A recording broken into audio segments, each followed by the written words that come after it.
ትሁት እንግዲህ የደነገጠችው አባዬ ምናልባት ደውሎላት ሊሆን ይችላል ማለት ነው። ምናልባትም ደውሎላት ተመስገንና ናቲ በአንቺ ምክንያት ነው የተጣሉት፣ በፍጥነት ድረሺ የሚለውም ነገር ሊያነሳላት ይችላል።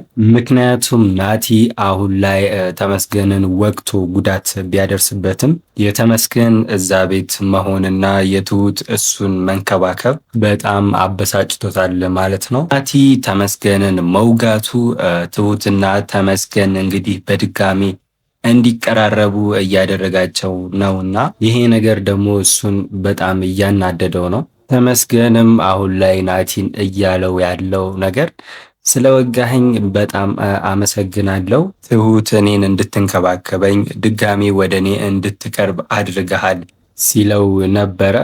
ናቲ እንግዲህ አሁን ላይ ይሄ ነገር በጣም አናዶታል። ለዛ ደግሞ ትሁትን ሲላት የነበረው ነገር ራሱ ለምንድነው ይህ ሰውዬ እዚህ የሚሆነው?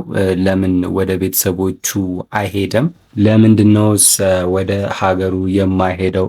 በሚለው ጉዳይ እንግዲህ ቅሬታውን ለአባዬም ለትሁትም እያቀረበ ነበረ። እንግዲህ አባዬ ደግሞ ተመስገን እየታመመ ከቤቴ ውጣልኝ ሊለው አይችልም። ይሄ ነገር ደግሞ ናቲን በጣም ስላናደደው ምናልባት ተመስገን ብቻውን ቤት ውስጥ በሚሆንበት ሰዓት ወደ ቤትም ሄዶ ተመስገን ላይ ሌላ ጉዳት ለማድረስ ሊችል ይሆናል። እንግዲህ አሁን ላይ ተመስገን በተናገረው ነገር እንግዲህ ናቲ አሁን ላይ በጣም ፈርቷል ማለት ነው። ትሁት ለተመስገን ይቅርታ ልታረግለት ትችላለች፣ አብረው ሊመለሱና አንድ ላይ ሊሆኑ ይችላሉ የሚለው ነገር አሁን ላይ ናቲን በጣም እያሳሰበው ይገኛል። ለዛም ነው ተመስገንን እዛ ቤት ማየት የማይፈልገው። ሌላው ደግሞ ተመስገን ከበፊት ባህሪው አንጻር ናቲ እሱን ወቅቶ ዝም ማለቱ የተመስገን ምን ያህል መቀየርን ነው የሚያሳየው ማለት ነው። ተመስገን በፊት ላይ እንኳን እሱን ወቅቶት አይደለም ለምን አያችሁኝ ብሎ ጸብጸብ የሚለው ሰው ነበርና አሁን ላይ እንደተቀየረና የበፊት ጸባዩን ትቶ አሁን ላይ ሰላማዊ ሰው ሆኖ መኖር እንደሚፈልግ ለአባዬ ራሱ በተግባር አሳይቶታል። አሁን ላይ አባዬ ተመስገንን እንግዲህ ሙሉ ለሙሉ እያመነ ይመስላል። እሱ ሰላማዊ ሰው ሆኗል፣ ትሁትንም መካስ ይፈልጋል የሚለውን ነገር አምኗል። ግን ደግሞ አሁን አባዬ የሚያስበው ነገር ትሁት ልቧ ናቲ ላይ ነውና እኔ ምንም ላደርግልህ አልችልም የሚለውን ነገር ነበር እንግዲህ ለተመስገን ሲናገር የነበረው። ግን ደግሞ በድፍረት ነው ትሁት እዚህ ጋር እሺ ሳትል ያንተ ሆናለሁ የሚለውን ቃሏን ሳሰጠው ነበረ ሽማግሌ ልኮ እሷን ማግባት የሚፈልገው የነበረው ማለት ነው። ናቲም በእርግጥ ያንን ነገር ማድረግ ይፈልጋል። ባለፈው ትሁት ተመስገን ሽማግሌ ለመላክ ሳይዘጋጅ ነው ናቲ ይልካል ወይስ አይልክም የሚለውን ለመፈተን ብላ ለናቲ ይሄንን ነገር የነገረችው እና ደግሞ ናቲ ተመስገን ይቀድመኛል፣ ትሁትን ይወስድብኛል እያለ እሱን ለማስፈራራት ነው እንግዲህ በቢላ ተመስገንን የወጋው። ይሄ ደግሞ ትልቅ ስህተት ነው። ምክንያቱም ትሁት ይህንን ነገር እየሰማችለት የእሱና የትሁት ነገር መጨረሻ እንደሚሆን እንግዲህ ግልጽ ነው ማለት ነው። ትሁት ናቲ ይህንን ነገር ያደርጋል ብላ በፍጹም አትጠብቅም። በእርግጥ አሁን ላይ ተመስገን ይህንን ነገር ለአባዬ ነግሮታል። ነገር ግን ለትሁት አትናገር ብሏት ነበር እንግዲህ። ግን ትሁት ይህንን ነገር የጊዜ ጉዳይ ነው እንጂ መስማቷ አይቀርም ማለት ነው።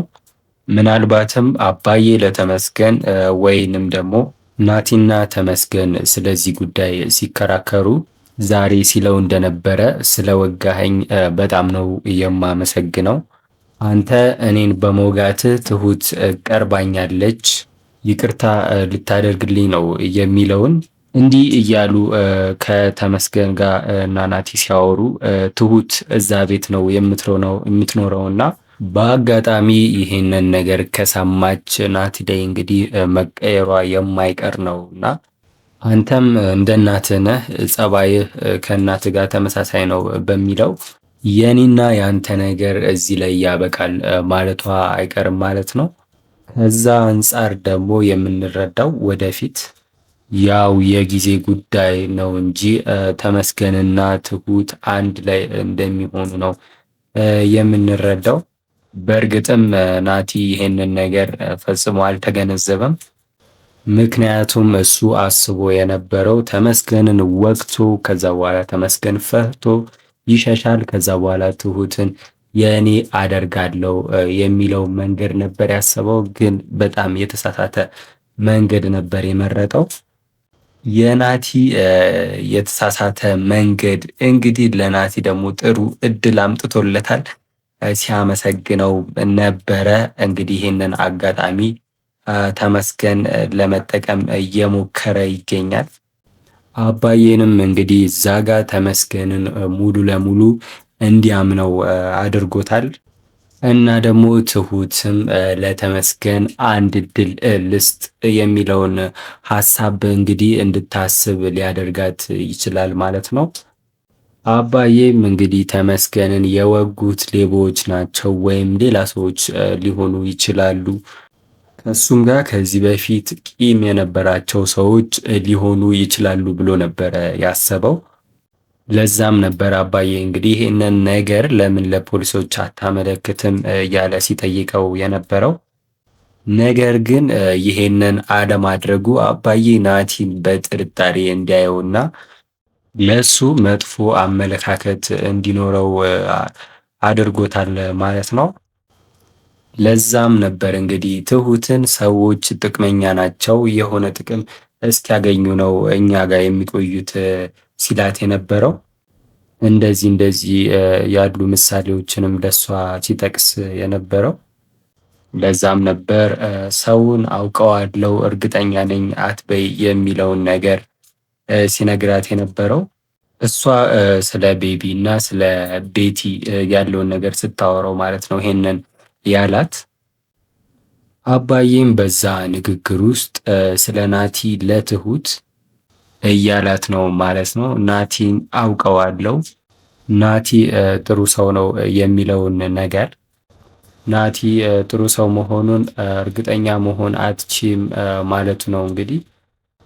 ትሁት ደግሞ ፈጽሞ ይሄንን ነገር አላወቀችም እና ምናልባት መጨረሻ ላይ የተደወለላት ስልክ እንግዲህ በጣም ደንግጣለች እና ምናልባት ወደ ቤት ስትሄድ ናቲና ተመስገን ተጣልተው ወይ ደግሞ ናቲ በድጋሚ ተመስገን ላይ የሆነ ጉዳት አድርሶ ትሁት በዛ መንገድ ይህንን ልታውቅ ትችላለች ማለት ነው እንግዲህ።